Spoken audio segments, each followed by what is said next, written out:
Thanks for joining us here at Enjoy the View Travel, and welcome to the channel.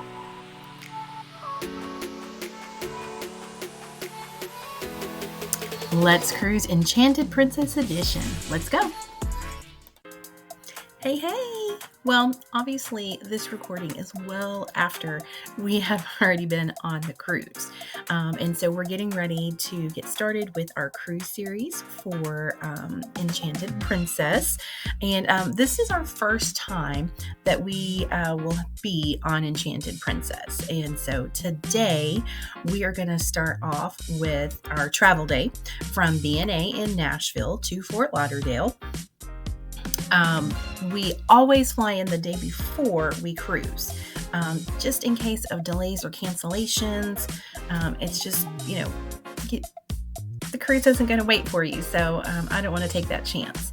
So our day started off pretty early with an Uber ride from Clarksville to Nashville, and it was already starting to get a little bit busy at the airport, especially outside when you're unloading. Inside was a little bit better, but outside when you were unloading was very busy. So for all those early morning flights and everything. So, but we did get checked in fairly quickly. My parents checked in at the counter. My husband and I did the kiosk and checked in that way. And we both finished probably about the same time. We had to wait just a slight bit to check our baggage in. But it went pretty quickly. And then once we dropped those bags off, we headed over to TSA. And so here's a quick look at what the TSA area looks like at Nashville, if you've not been there before.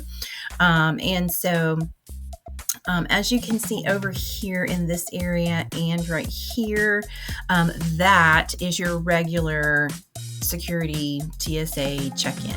Now, all the way over here in that little smaller area, to the very far left of your screen, you will see the TSA pre-check area, and that is where we go because we have TSA pre-check. I would say we were probably through in 5 minutes. It might have taken a touch longer waiting in line, but I would say probably 5 minutes and we were through. It was not long at all. And so once we made it through security, then it was time to head off to breakfast. So we ate breakfast at Old Red, which is Blake Shelton's restaurant and bar. He has one in downtown Nashville, and then he also has this one at the airport. They do have a limited breakfast menu, but they had some good things to pick from, and it was really good. Totally got the job done for needing some breakfast before our flight. It was definitely not as expensive as my last airport breakfast with my mom back in March, but then again, we didn't have any alcohol this time. I would suggest that you stop here and have breakfast if you have a morning flight.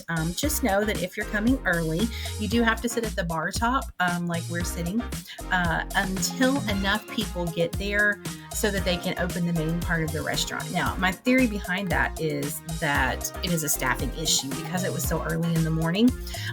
Sitting at the bar top was fine. It was not an issue at all. There was room to put your carry-on if you had that. We were plenty comfortable, had plenty of space. So it worked out really well. So I would highly suggest it. All right, so after breakfast, we headed to our gate to wait for our plane. We wanted to make sure that we could get 4 seats together since there were 4 of us traveling. And we were able to find 4 seats together. There actually weren't that many people down at the gate when we got there. So there was plenty of seating and we could have easily found a spot. So we like to get to the airport pretty early. So I have a question for you. How early do you get to the airport for your flights? So they say on a domestic flight that you should arrive 2 hours before departure, and on an international flight that you should arrive 3 hours before departure. So let me know in the comments below how early you get to the airport for your flight and why, or why not. Let us know all of that information. So one of the reasons that I'm popping on here in person on this video is that I wanted to introduce you to everybody that you're going to see on this trip. Now, of course, you already know me. Hi there. But for those of you who don't, my name is Brittany, and I'm a travel advisor with Enjoy the View Travel. So we started doing cruises again this year. And so our first episode was Let's Cruise Celebrity Summit Edition that we did from our cruise back in March of 2024. And then this cruise happened to take place in June of 2024. So anyway, this over here, this is Paul. This is my husband. He is a nervous flyer and he had not flown in quite some time. So he was a little bit extra nervous for this trip, but he handled it like a champ and did great. And I was so glad that it went so smoothly for him. All right, so down below here, you will see my dad. His name is John. And then you also will see my mom over there. The last one over there, that's Karen. Now, you've seen my mom before in our Celebrity Summit edition that I was talking about earlier. She was in that. And so this is our second cruise for 2024 and that we're doing a video about. So I hope you stick around to see how the Enchanted Princess stacks up against the Celebrity Summit. So we were able to board fairly quickly onto the flight. We found Paul a window seat. My parents sat several seats ahead of us, but we were still able to see them. But unfortunately, we were not able to sit all together. They were able to board before us. And so by the time we got onto the plane, we flew Southwest. So there were already people sitting around them. So we sat several seats behind them. But Paul did great through the whole flight. He had no issues. And our next stop is Fort Lauderdale. Welcome to the Hilton Marina. We always fly in the day before our cruise, and we are trying out the Hilton Marina in Fort Lauderdale to see how we like it. We don't have a particular hotel at this point that we stay at every time that we're in Fort Lauderdale. So we hope to be cruising out of Fort Lauderdale some more, and so we're looking for some place to stay. So we're trying the Hilton Marina out, and you're going to see why we chose this in just a little bit. But we knew that we'd be arriving early, so we wanted to make sure that there was a place that we could have lunch. And out by their pool area, they do have a place where you can have lunch. So you can see a picture of my mom and I here out there. So while we were waiting for our room to be ready, that's what we did. And they actually will also keep your luggage. So we did kind of provisionally check in at the desk when we got there, just to let them know that we were there. No rush. We were going to go have lunch. And of course, our room was not ready at the time. But they said that we could go check our luggage in and they could hold on to our luggage. So we didn't have to worry about taking that all over the property. So we ate lunch, and while we were having lunch, this iguana came walking up by another table, and then we watched it climb up this tree. It didn't seem afraid of people, just walked around nonchalantly and walked up the tree and out of sight. So the weather was great outside for us to have lunch. It was a little warm. We made sure that we had a table that had an umbrella and was a little bit shaded. But you know, Florida in June, it's going to be warm. If not hot, but it was very comfortable out. We enjoyed our lunch outside while we were waiting for our room. All right, so after lunch, we headed into the lobby area to relax in the air conditioning while we continued to wait for our room. As we did continue to sit out there for a longer period of time, and as it got later in the day, it did start to get a little hotter. So we went ahead and came into the air conditioning. They had a really nice lobby area. This was the view that we had from our seats. And so you can see the condos that are across the marina. There's like a little canal in between them. And so you can see those, and you can also see some of the boats that were tied up right outside of the hotel. There's a little coffee and a snack shop where you can get things while that you're in the lobby. So we had some coffee while we waited. Just a little note, their coffee is extremely hot, and so be careful. Also, the lids did not stay on very well. And I don't know if it was just because it was super hot and it was just popping them off. But anyway, just keep that in mind if you're having coffee there. Let it cool a little bit if you can. So I was able to do a little bit of travel work. They do have some plugs around in the lobby if you need to charge your devices. And we did have to wait for a little while, but to be fair, we knew that check-in was not until 4 o'clock and that we had an early flight. So that was on us, and we knew we were going to have to wait some. So that's why we planned to have our extended lunch. And then luckily they had a very nice lobby that you could wait in. So it was not a problem at all while we waited. So this is the amazing view from our balcony at the Hilton Marina.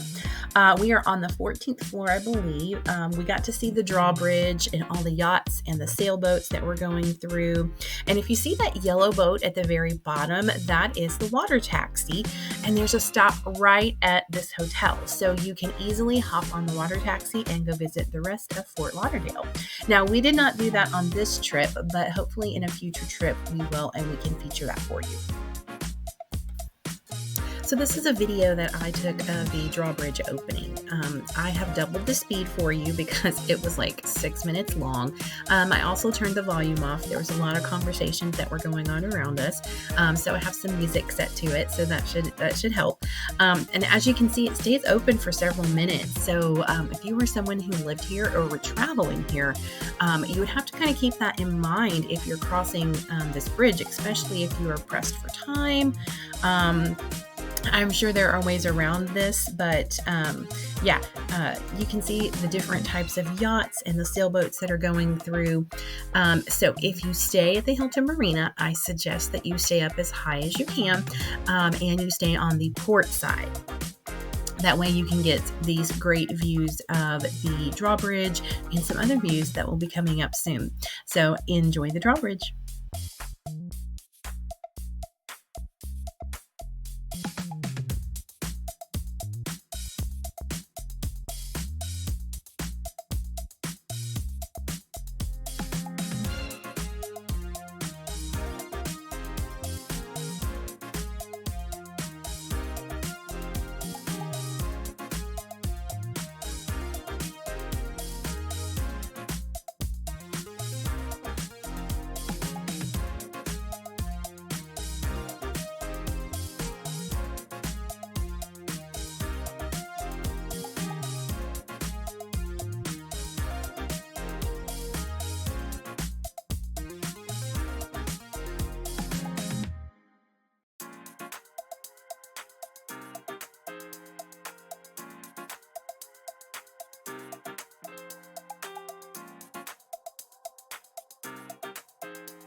So let's take a room tour.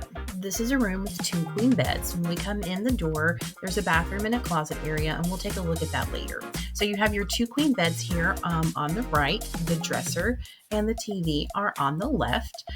This is an adjoining room, as you can see the door right there. But if there was someone next door, I don't recall hearing them at all. So it's a great place to store our luggage since we're only going to be here for one night. And in this first cabinet, you can see that there are sliding drawers, and it has the coffee pot in there if you would like to use that. And then there are some drawers in the middle and a mini fridge at the end. Then we have this little shelf on the wall with a light and some plugs so you can charge your devices, and there is a table and a chair. So we have the nightstand between the two queen beds, plenty of storage here, as well as plugs for charging devices and your CPAP machine if you need that. Back over here, we do have a full-length mirror and the closet. So the lights do come on and off when you open and close the door, and you have plenty of storage space in here. There are hangers, there's an ironing board, and a safe, and I do believe that it will fit a laptop. On the other side, we have the bathroom, and there are barn-style sliding doors. You do have a standard bathroom set up here with a one sink, a very nice well-lit mirror, as well as a nice tiled stand-up shower. It has glass doors, a nice rain shower head, as well as a handheld shower head. It does include some toiletries, as you can see. Now to that balcony. Wait until you see how big it is. Okay, so we have these floor-to-ceiling windows and a door that go out to the balcony. You do want to watch your step and be careful because there is a step over for the door frame. And as you can see, we are right across from the cruise terminal, which, by the way, is currently under construction, and we're going to talk about that a little bit later. There is plenty of space, as you can see, for all four of us to be out here on the balcony at the same time. Now, I will say there is not enough chairs, so some of you are going to have to stand, but we seem to do just fine. And as you can see, there are some amazing views from this balcony. So check out the port views that we have. It is literally right across the street from the port. We can watch all the cargo and passenger ships that were coming in and going out all day and night. It's absolutely beautiful at night, and I do have a shot of that coming up later. This is the Margaritaville Islander that was docked here at Terminal 2, and this is where our ship will be tomorrow morning. So this is the construction that I wanted to talk to you about that is happening over by the port. So what they're doing is they are adding on to the current convention center, and they are building a new hotel. So this is what it looked like in June of 2024. And I included a picture right up there of what it's going to look like when it is finished. So there is going to be a new Omni Hotel, and that is listed as number 1 on that picture up there at the top. So it's the taller tower part of it. There is going to be the expansion of the existing convention center and a new pedestrian plaza. So as you can imagine, right now there's still lots of construction noise going on. So if you're going to be staying over at the Hilton Marina, it's going to be a little noisy, but you already have some street traffic, and you already have some boat traffic, or harbor traffic, I guess you could say. But once they get this finished, it's going to be really nice, you guys. I mean, you can look and see. So number 3 is the Hilton Marina. That's where we're staying, which is right across the street. But it's going to be really, really nice. So I can't wait to see what it looks like when it's finished. So here's another view from our balcony. It's a better view of seeing how far they've come on the Omni Hotel portion, as well as the convention center. I did want to mention to you that when we were inside our room, we did not hear any noise from the construction or the traffic, unless we had the door open as well. And I think we were able to maybe hear the alarms when they were going off for the raising of the bridge, but that doesn't happen as often as you think. This is a view from the back of the hotel showing the pool area and the marina. One of the cool parts about being on the port side and having the balcony is you get to watch all of the ship traffic coming in and out, whether it is cargo or passenger ship. And as I showed you earlier, we could see the front part of Margaritaville Islander, and we actually got to watch it head out to sea. So this is when it was pulling away from the dock area and turning so that it could get ready to go out to sea. So I was able to catch this portion as well. I had to kind of zoom in on this one, but you can see that the Islander is headed out to sea once she gets past all of the trees and things that you do see on the left side. She'll be clear sailing and out into sea. So we were able to catch a lot of yacht action while we were out on the balcony, and there were big yachts and there were small yachts, and we got to see all of them. So behind the hotel at the marina, you could even get up close and personal with them. There are a few that dock right at the marina, and we will take a closer look at those tomorrow. So as we headed into the evening hours, this is a passenger ferry that goes to Bimini and Grand Bahama. It goes for the day and comes back. It's about 2 hours to get there. It's a great way to head down to the islands for the day if you live in the area, or even if you're going down and you're vacationing but not going to the islands, you could take a quick day trip actually to go down to the islands. So as you can see, it is a great nighttime view of the port, the lights of the cities, and over at the port, very, very nice view. Got a lot quieter as we headed into the evening hours. As you can see, Terminal 2 over there does not have a ship in it right now. It is waiting for the Enchanted Princess to arrive in the morning, and hopefully that's where she'll be when we get up. So we will catch you in the morning.